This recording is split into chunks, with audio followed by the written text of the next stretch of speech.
नमस्कार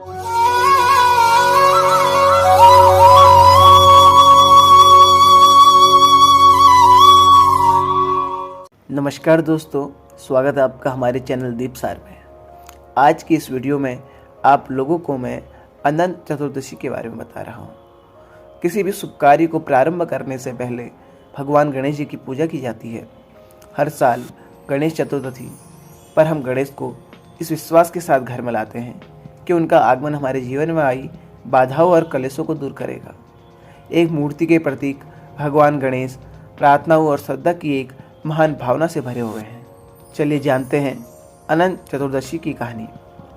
इन 10 दिनों की भक्ति और प्रार्थना के बाद उन सभी आशीर्वादों के लिए उन्हें धन्यवाद दिया जाता है जो वे अपने साथ लाए थे। फिर उनकी यात्रा समापन पर अनंत चतुर्दशी, जिसे गणेश विसर्जन के नाम से भी जाना जाता है, मनाने की परंपरा है। यह चंद्र पखाड़े यानी चंद्रमास के पक्ष के 14वें दिन पर पड़ता है और हिंदुओं के लिए एक विशेष प्रार्थना का दिन माना जाता है। अनंत चतुर्दशी महाराष्ट्र के प्रमुख त्योहारों में से एक है। इस वर्ष अनंत चतुर्दशी की मंगलमय तिथि 9 सितंबर है।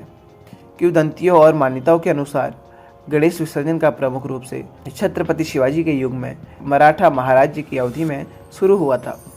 हालांकि ब्रिटिश राज्य के दौरान भारतीयों पर किए जाने वाले अत्याचारों के कारण इस मनमोहक अनुष्ठान को कुछ हद तक बुझा दिया गया था, लेकिन स्वतंत्रता सेनानियों के लिए सतत प्रेरणा के स्रोत के रूप में इसे फिर से पुनर्जीवित किया गया। पौराणिक कथाओं में इस त्योहार से जुड़ी एक दिलचस्प कहानी का पता लगता है। एक सुशीला नाम की लड़की थी। उसके पिता सुमंत एक ब्राह्मण थे, जिन्होंने सुशीला की मां के निधन के बाद कर्कश नाम की एक महिला से दोबारा शादी की। लेकिन सुशीला की सौतेली माँ उसे खूब परेशान और प्रताड़ित करती थी। जब उसकी शादी का समय आया तो उसने फैसला लिया कि वह अपने पति कौंडिन्य के साथ कहीं दूर चले जाएगी। दोनों पति पत्नी यात्रा करते समय पास की एक नदी से गुजरे। नदी को देखकर कौंडिन्य नहाने चले गए और उसकी पत्नी सुशीला ने देखा कि पास में कुछ महिलाएं प्रार्थना कर रही है।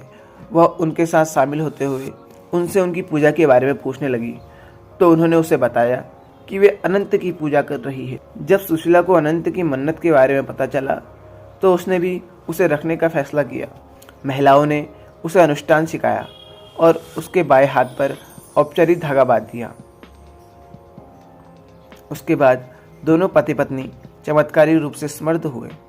एक दिन उसके पति कौंडिन्य ने उसे व्रत का कारण पूछा, तो जब उसने उसे बताया तो वह उस पर क्रोधित हो गया और सुशीला का धागा लेकर आग में फेंक दिया। इसके बाद अचानक से परिवार पर दुर्भाग्य का तांता लग गया और वे दरिद्र हो गए। तब जाकर उन्हें समझ आया कि यह सब अनंत की वजह से है। उन्हें घोर तपस्या करनी पड़ी और जब उन्होंने अनंत के दर्शन किए तो उन्हें पता लगा कि वह सर्वोच्च भगवान विष्णु के अलावा और कोई नहीं थे। इसके अलावा अनंत ने उनसे यह भी वादा किया कि यदि कौंडिन्य व्रत रखकर उसे पूरा करता है तो 14 साल के अंत में उसे सफलतापूर्वक धन, संतान और सुखी प्राप्त होगी। उसने ऐसा ही किया और सुशीला के साथ सुखी से जीवन व्यतीत करने लगा। अनंत चतुर्दशी पर्व पर रखे व्रतों में कुछ तला हुआ आटा, मीठा व्यंजन बनाया जाता है और आधे व्यंजन ब्राह्मणों को दिए जाते हैं। फिर दुर्बा नामक पवित्र घास से एक नाग बनाया जाता है और पूजा के लिए बांस से बनी टोकरी में रखा जाता है। पूजा के लिए उपयोग की जाने वाली सामग्री में सुगंधित फूल, एक तेल का दीपक और अगरबत्ती शामिल है। तैयार भोजन में से कुछ सांप को चढ़ाया जाता है।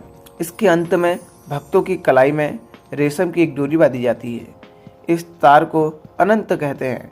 इसमें 14 गांठें होती है और आमतौर पर कुमकुम से रंगा जाता है। महिलाएं अपने बाएं हाथ में और पुरुष अपने दाहिने हाथ में गांठ बांधते हैं। इस व्रत का मुख्य उद्देश्य परमात्मा की पवित्रता और स्मृति अर्जित करना है। यह व्रत भक्तों द्वारा 14 वर्ष की अवधि तक रखा जाता है। अनंत चतुर्दशी वाले दिन गणेश चतुर्थी का समापन होता है।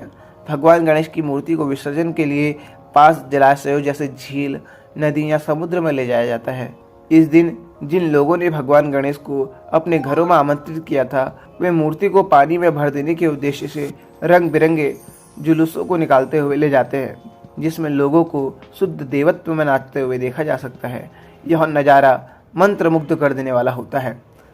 तभी हर वर्ष गणपति के आगमन के लिए भक्ति और श्रद्धा से अभिभूत लोग उत्साहित रहते हैं। तो मित्रों, आपको यह वीडियो अच्छी लगी हो, चैनल को सब्सक्राइब करना मत भूलना। वीडियो को अन्य लोगों तक शेयर जरूर करें और वीडियो को लाइक करें। कमेंट में जय श्री गणेशाय अवश्य लिखें। धन्यवाद।